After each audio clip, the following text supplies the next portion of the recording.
Good afternoon, everybody. Welcome to our next ConeX Portal LinkedIn Live. Today, we've got Ben Rotheray from the Value Engine, chatting about the innovation processes, product development, and how it can be improved, essentially. So I've known Ben for a few years, so I've been looking forward to this session for quite a while. Anyone watching live, feel free to ask us any questions. Drop any messages in the comments and we'll make sure that gets asked to the rest of the panel as well. On the panel today, we've got Luke from Equilibrium Risk, Mark Amplet and Yinch from Playco. Mark is here in two hats or one hat today? Who knows? We'll find out. So during the conversation, I'm sure they'll have the opportunity to talk about their companies in more detail as well. So any questions for those guys, feel free to fire them their way. And then, of course, as always, we've got Adam Payne with multiple companies and some LinkedIn expertise. So we'll give the guys time to jump in and chat as we go. But what I'll do as a starting point is I'll hand straight over to Ben. So if you want to give a bit of an introduction, your company, what you do, and obviously we've all seen product launches, some of them more successful than the others. So in your opinion, what goes wrong and why for those ones that do go wrong? Okay, Sam, firstly, thank you very much. It's a delight to be here. For those of you who don't know me, my name is Ben Rotheray from the Value Engine, and we are a growth and strategy consultancy. We do a fair bit of work in the engineering world. And I have a question. Why do so many new product development or new launches not give the results which we're hopeful? And why do we have that challenge? Somebody comes up with a great idea. They believe it's amazing. They walk down, they talk to the design team, they tell them all about it. And the design work happens, the product gets launched, it's in the market, and then actually it doesn't sell. The sales team continue trying to sell it, and 10 years later, it's been scrapped. I know this will resonate with many people. So today, a couple of things to talk about. Firstly, why does this happen? So what goes wrong? Why does that happen? And most importantly, what can we do better? So just opening this up to the panel, what goes wrong? What are your guys' thoughts? Interesting question, Ben. Obviously, my background has been in manufacturing, injection molding, and the marketing of that industry. So I've seen a lot of new ideas land on my desk. And I try to always keep my personal opinion to myself on that because I love to be proved wrong. Some things I look at I don't think will work. Other things I look at I think will be really successful. But one thing I've always found is a successful product has got the right team behind it. So people who've done their research right, done the design for manufacture right, kept a budget in mind through all of this, but also been very focused on the sales and marketing of that product afterwards. So if any one of those sections is missing, that's where I've seen things fall down. Okay, it's really interesting. For me, I would say that first of all, you've got to understand whether your customer needs that product in the first place. So there's a whole host of different things that need to happen. But number one is it marketable? Straight off for me. So yeah, I think it's a fantastic point. And I know you guys will all see the Me Too product. We're developing this. Why are we developing it? Because the competitors developed it and we need one too, as opposed to starting with the customer and working backwards. But yeah, I think it's some great points Mark and Adam there. Any other thoughts on why this happens? I think there's delivering a new product is always a challenge. I'm not going to pretend that it's something easy that anybody can do, and if you fail to do it, it's that you miss something obvious. I think there are multiple points of failure. I think there are points where in the original conception, very often I used to work in a video games company. The team in charge of coming up with the ideas was also not the team in charge of implementing the ideas. That was a very, very common sequence. That disconnect between production and dreaming produced all sorts of tension for the production team, because the idea was, there was a sense that somehow that if you invited the production team to the vision meetings, they would just say no to everything. And so I think some internal processes cause there to be slightly uninformed visioning happening, and that can like set you off on a wrong path, and you spend your whole time trying to correct for like a bad foundation.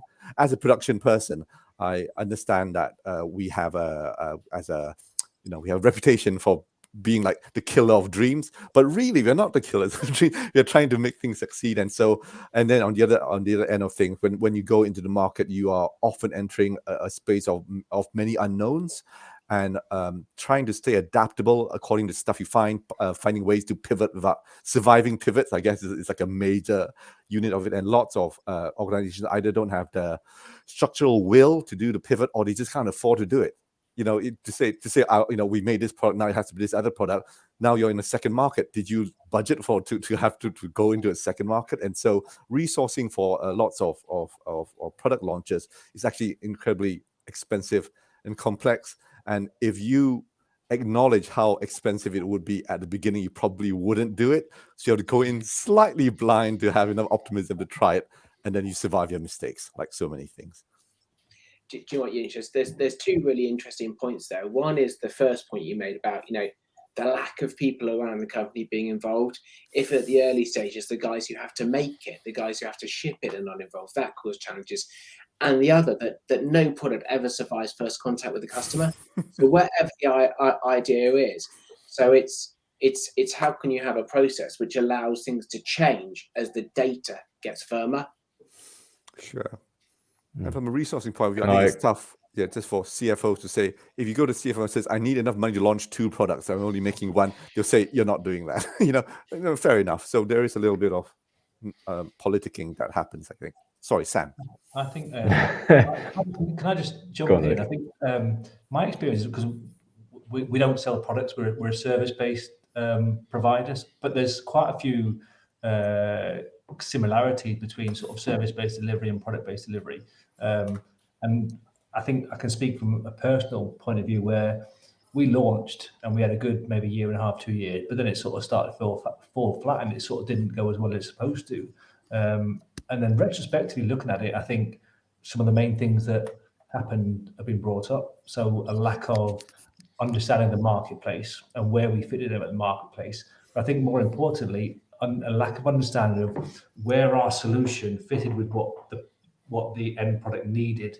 And I think to be able to adapt your product, your service into what the actual client needs, I think was quite pivotal in changing the way the business ran. So yeah, that's my little end point to that.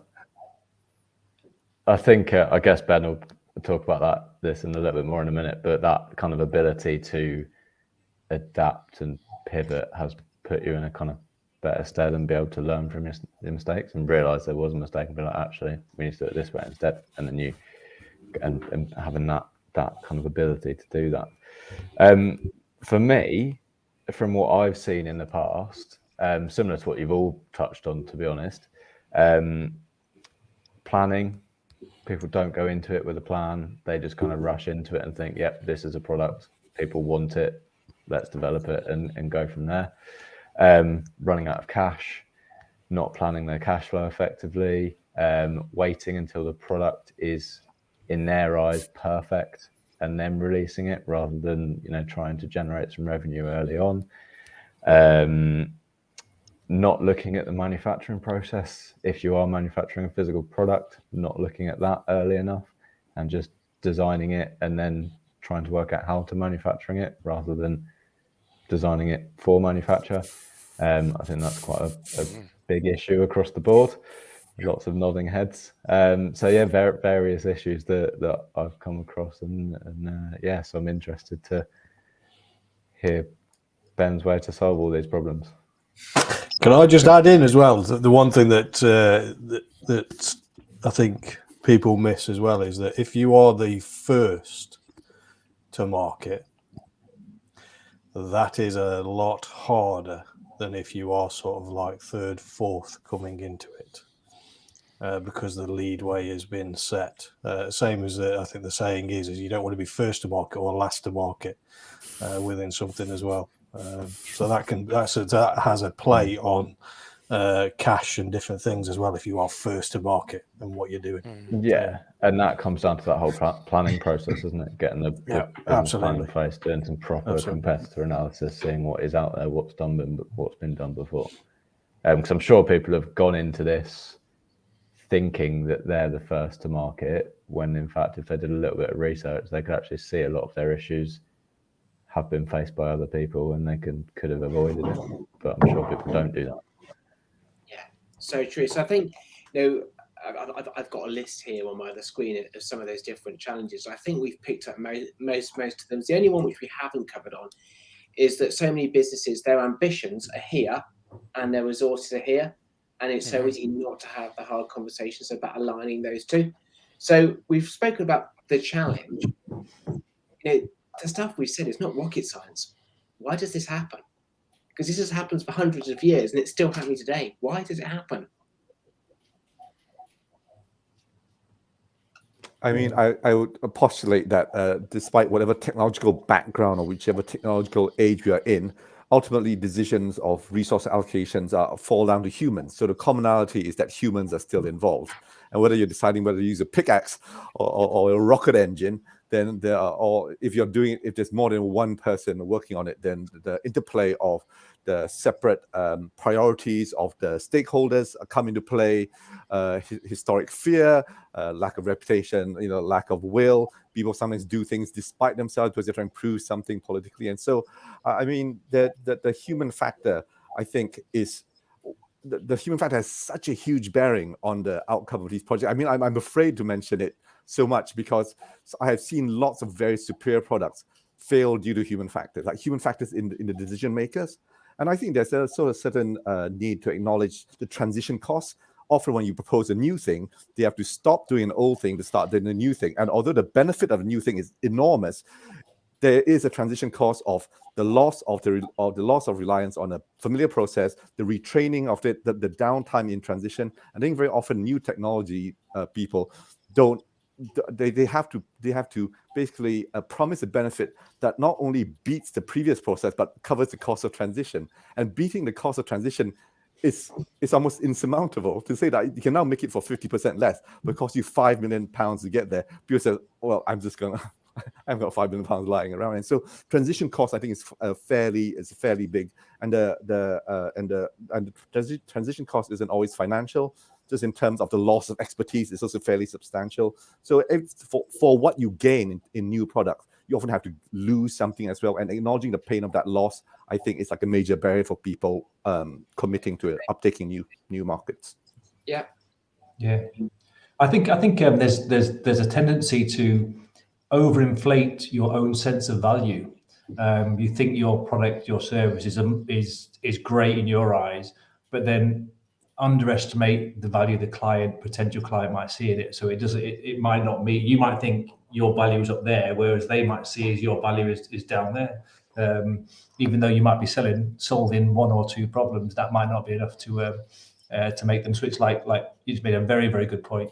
That transition, even if they lose one or two aspects of what they've currently got, that might be a massive deal. But yeah, there might be a slight disconnect between where you see your value is and where your client sees that value. Another area where I've seen the human factors come into play is where supply selection hasn't been carried out with due diligence. So, for example, a project landed on my lap where the prospective customer said, "I've run out of ideas, I've run out of budget. Here's my idea, but it's got 120 items on the bill of materials." And for a product that needed to be sold for X amount and manufactured for a certain period of time and money, it was impossible. So I had to get an external team to redesign that product, and we were able to get the items on the bill of materials down from 120 to 14. Same aesthetic appearance, same functional appearance, but that enabled that project to actually carry on and go live, and for those people to actually do what they wanted to do. Likewise, we weren't necessarily the right people to manufacture it. There are other people out there better suited for it. So supplier selection due diligence is also something that needs to be taken into account. People may claim to be the experts in certain arenas, but they not always are. And the issue with that is you'll know that once you've stuck your finger in one pie and you start spending your money, it's very difficult to pull back and reinvest in that somewhere else. So Yeah. yeah, supplier selection I think is quite important, Ben. So it's really interesting. And so we've touched on, I guess, that human factor that we are all convinced of our own ideas. And it also is so easy to jump to the phases of action, of designing, of producing something before we do the background work. Yeah, some really interesting points. Any more points there before I jump on to possible ways to make... I was going to jump in with one word: greed. Okay. People thinking they know the solution and being so adamant that they know their method is right, and being greedy, not asking for help, thinking they can do it on their own, and therefore potentially failing. Yeah. Stubbornness. Yep. Well, and look, Hal, we're all very good at convincing ourselves of the rightness of our own ideas. We're all convinced our own ideas are also. Okay, so we've spoken about the challenge. We've spoken about why it happens, which is the human factor. How can we make this better? Coming to people like you. I was going to say $1 million question, that. Shall I check out a few ideas and then we can talk through those? Does that sound helpful? Yep. Cool. So, in the work I do, there's a couple of routines and things which I use, which really help. Number one, I guess, is to define the playing field. So actually, we as company X, we are going to serve this group of customers. We want to invest in these types of business models, and we don't want to do that stuff over there. Because even if the playing field is defined a bit, that gives a bit of a clarity. The other thing I found is actually, like most business things, this is a process. And obviously you want as much process as necessary, but as little as possible. But actually at those early stages, and processes, so you can capture the gut feel of your company really, really quickly.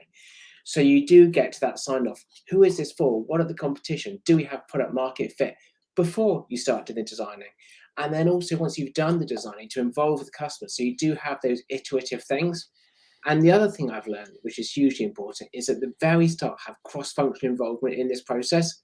So on day one, you've got the manufacturing guys, you've got the logistics guys, you've got the sales guys, and then you can start to find that language and the ways you can disagree well. So one, just to summarize that, one is define the playing field. Two is enable processes to make sure you do the right things in the right time, in the right way. And three is, with those processes, bake in that cross-functional involvement at the start. What are people's thoughts on that? Yeah, I tend to agree with you on that, Ben, because if people are buying into it and taking ownership of it, they'll have pride to see it follow all the way through to a successful conclusion. And you get their expertise early. So you won't do things such as design something which is impossible to ship, which has been done many times before. I work in software, and there are often nuances which are like, nuances make it seem like the influence is light, but they're not. In digital spaces, things can escalate very quickly. You get runaway loads and stuff. But I think before the whole expertise things like comes into play, I don't know that engineers like I tend to work with understand two things enough about the people that they are trying to serve. One is that a lot of people are afraid of technology. They see like somebody comes to them with a bit of software or some new thing, and they're afraid of it. So they start off at a point of fear. And so which leads to the second thing, which is that for things to succeed, and this is to do with the buy-in as well, is that you actually have to spend quite a lot of time and effort building trust. Building trust with the stakeholders is a substantial part of how a project succeeds, but often it's not factored in. So you almost have to make sure that when you say something to them, they already trust you. You mustn't ask them to trust you the first time because you're going to ask them to do something scary, like just jump down here and I'll catch you, sort of thing, right? And so you're asking them to jump across the gap towards you. And so I think sort of leaving enough time to build relationships early on even when you want to bring stakeholders and experts in, if they don't trust you, they always imagine, if you're external, that you have some agenda that you don't have the interest, you're trying to rip them off and all that. And so although it's slow, some of my most successful projects have come from building trust with the stakeholders very early on, even before the project started. And occasionally when that doesn't happen, then I just don't continue. Although it's like operationally a good idea, if I cannot build the trust, then I just have to leave it. So true. I think the time factor is quite important as well, and have everything planned out early days. Take the time to properly get your team together, to structure everything, to work out how things are going to look, and then add a load more time on top of that, because it's never going to take as long as you think it is. It's going to take 3 times the amount of time, and as long as you're prepared for that, then I think you're starting off in the right direction for sure. Can I add to that as well? Because I think that is one of the things that we do miss, and I think in any industry that we miss, is the understanding of responsibility and accountability within a project, and who's doing what by when, particularly if they still have another role to do elsewhere, because we get the context switching. It was the statistical analysis that created human context switching within software, where we see the extension of lead times. So we were missing lead times because we have other people within the process have other projects to deal with, and they are switching between the two. And when we switch projects, we lose time. So that was one of the big things that I think is it's that even like a racy sort of like style, responsible, accountable. I've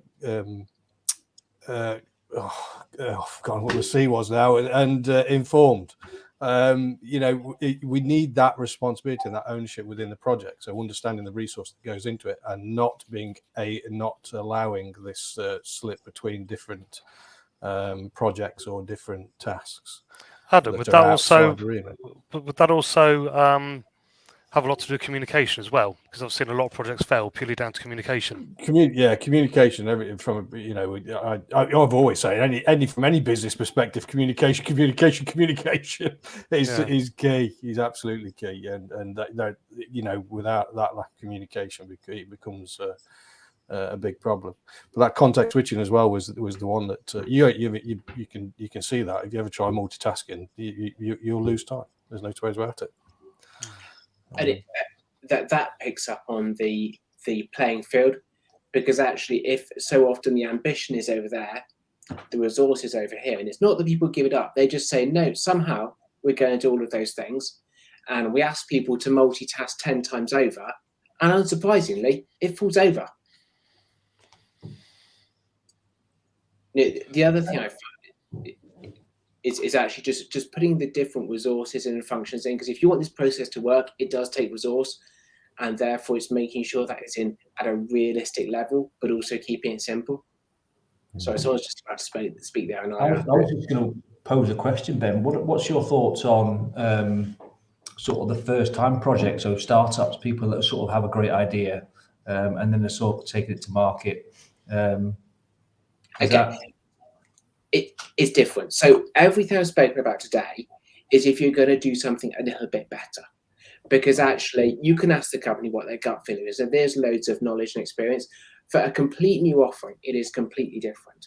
And in that startup, there's a load of assumptions. So there's modeling the offering. What does the customer want? What really matters to them? There's modeling the business model. And then there's getting really, really clear on all those assumptions. And then it's finding ways to validate those or not validate those, as the case may be, so you can understand those. And then, of course, in that type of offering, the most important thing is getting it out in the market quick, building it, measuring it, learning from it, because almost whatever you do for a completely new offering will not work. So actually, if you're making something a bit better than you're doing it today, there's one process. If you're doing something radically new, there's another process. But with most businesses, 85% of the budget is going to be do what we do today a bit better, and then the 15% is going to be let's go and make something completely radical and new. Does that make sense? Absolutely, yeah. I wish I'd met you a few years ago.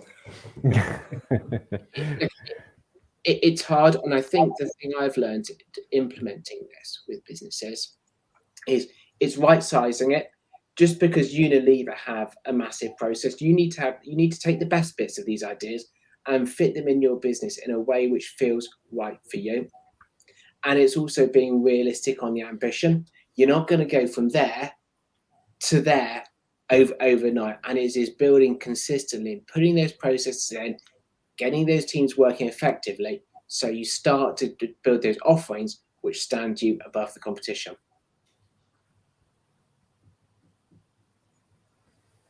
Yeah, for me, it comes down to the whole planning and streamlining and working out where my time sits and what's important and why it's important and how I make that process how it should be, essentially, rather than trying to do 20 things at once.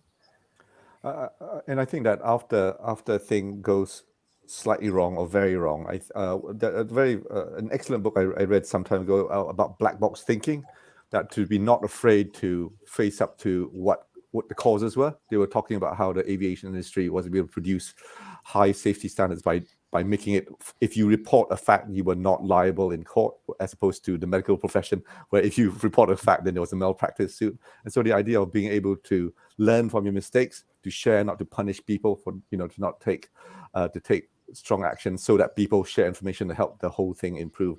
It's a mindset that you have to work in, and try to not let failure be like the end state, but like the stepping stone towards doing things better.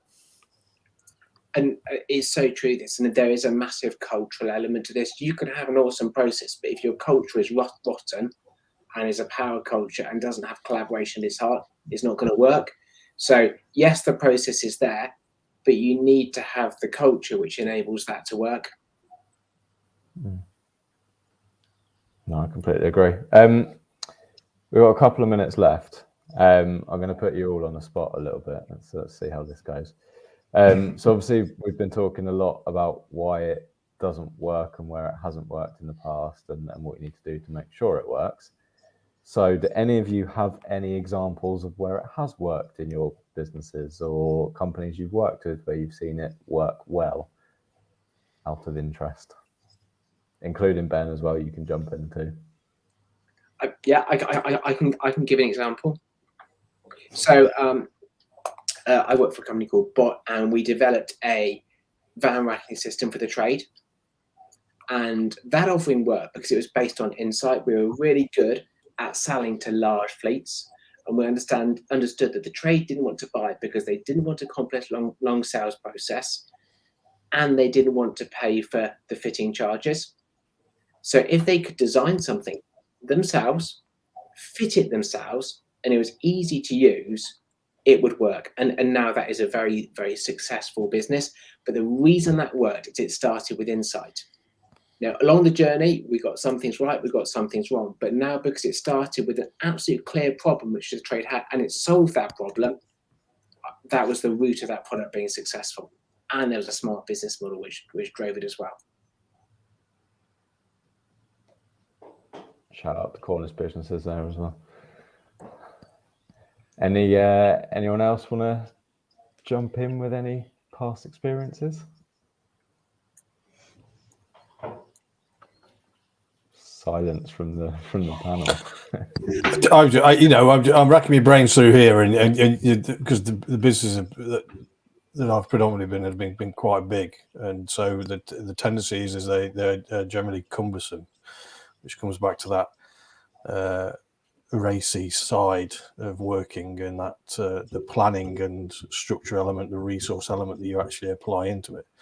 So I have seen parts work superbly well, and some parts that have been absolutely bloody shocking, all within the same process. So to be perfectly honest with you, it's not one that really stands out to say that that it's been slick, because there's always been something that has hiccuped. How you manage that hiccup is a different thing as well. Is the one thing that I would always say, though, is that whatever we did from a project point of view in each one of the businesses, is there was a lessons learned. there was a feedback loop at the end around how we should continuously improve the process, and that drove the standard work into the process as well. So that was absolutely key, the lessons learned side. Good point. For me. Okay, so we will obviously we're approaching, or we've just ticked over the half an hour, so we'll pull this one to a close. So thank you very much to everyone. Just quickly, Ben, if anyone wants to get in touch with you, what's the best way to do that? It's ben@thevalueengine.co.uk, and you can find me on LinkedIn, and the website is thevalueengine.co.uk. More than happy to chat. Brilliant. Perfect. What I'll also do is ask all the panel to put their information in the comments on this live stream, which you can go back and watch and pick up on as well. So thank you very much, everyone. Obviously, if anyone wants to learn a little bit more about what we're doing at ConeX and how we're connecting and collaborating and supporting UK manufacturing, then please do get in touch. But for now, we'll leave it there, and we'll see you at our next session next week. Thank you all. Thank you, guys. Thank you. Good to be with you. Thanks, Sam. Thanks, Ben. Thanks, Adam. Thanks, guys.